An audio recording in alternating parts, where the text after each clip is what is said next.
Hello there, dear friends, and welcome once again to the Relaxed Fantasy Review.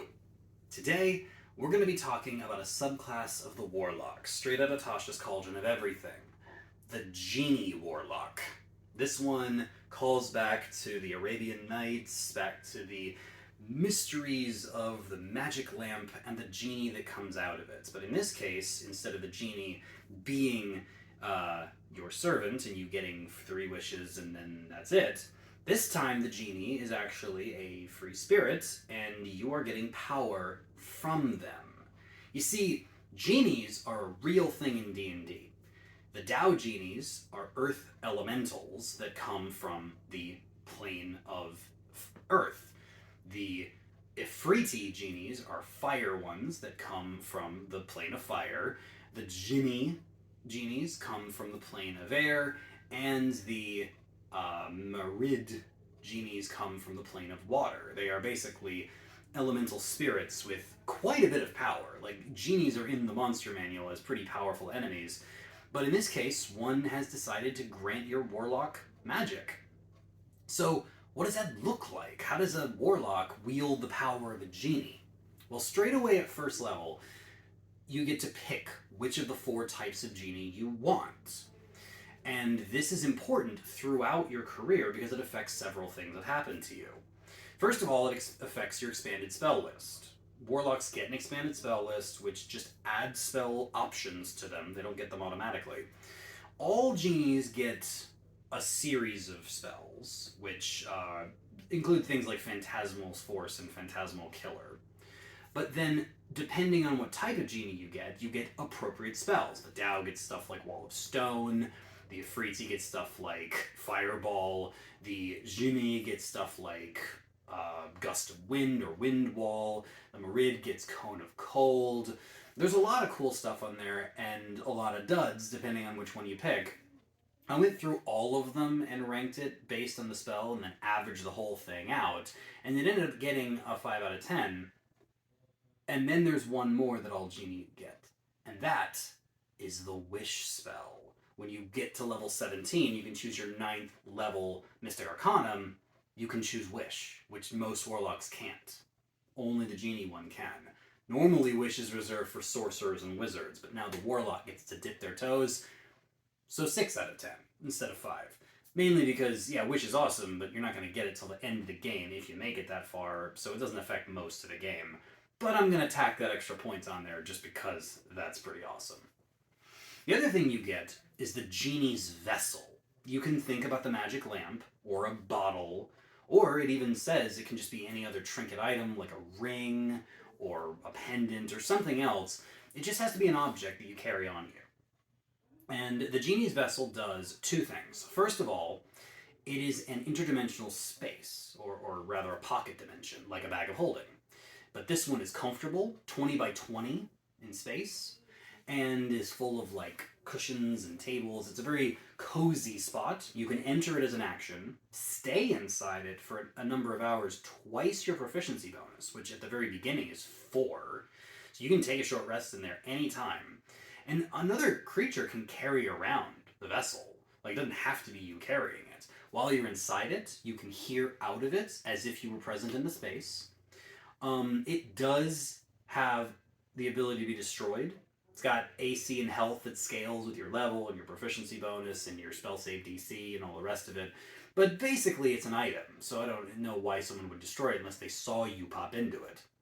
You can bring stuff in there, store it there, and the only reason it would get popped out is if you took it out, if you died, or if the vessel was destroyed. If it gets destroyed, you can replace it with a ritual. And the other cool thing is that when you attack, once per turn, whether it's a weapon or a spell, you can add extra damage equal to your proficiency bonus to that attack. So it's bludgeoning for the Tao, thunder or fire or cold for the other 3. Yeah, so you got some interesting damage options there. It's not a lot of damage, but it's every turn with no limit. So all in all, the vessel's pretty powerful. It's your own little sanctuary, storage place, as well as a hiding place if necessary for you.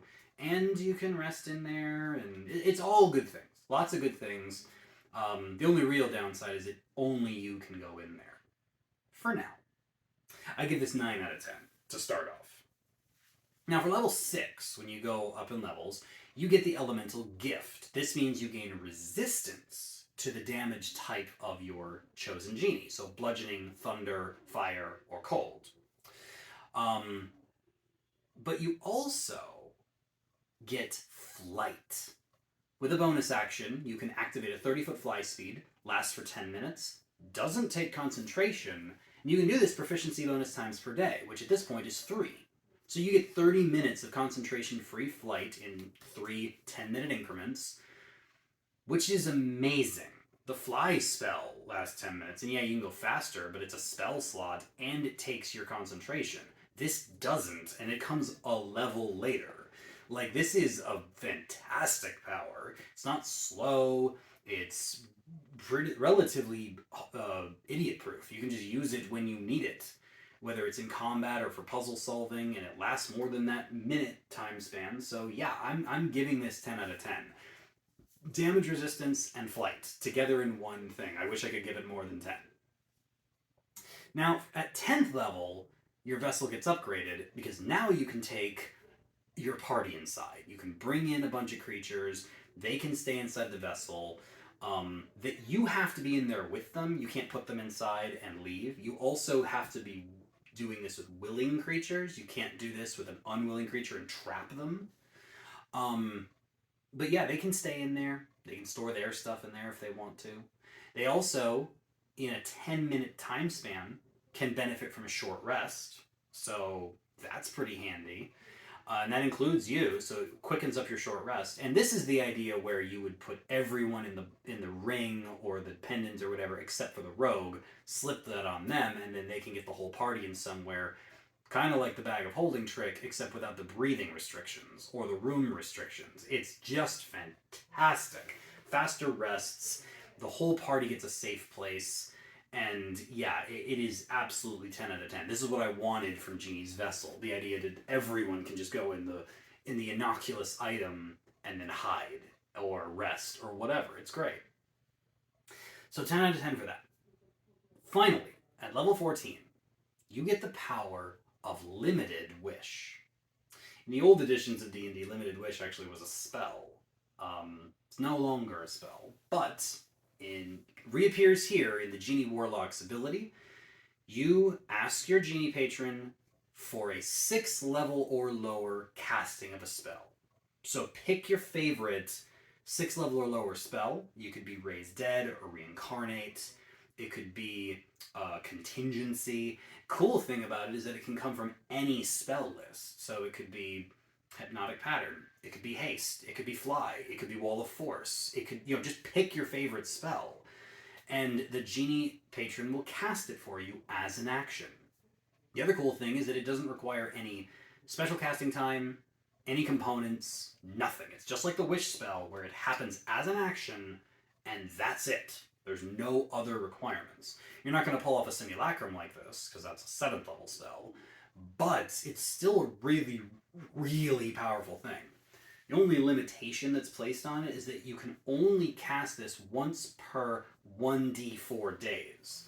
So there is a chance that when you do this, you won't get to do it again for 4 more days, but you also could get to do it the next day. Depends on how the dice fall.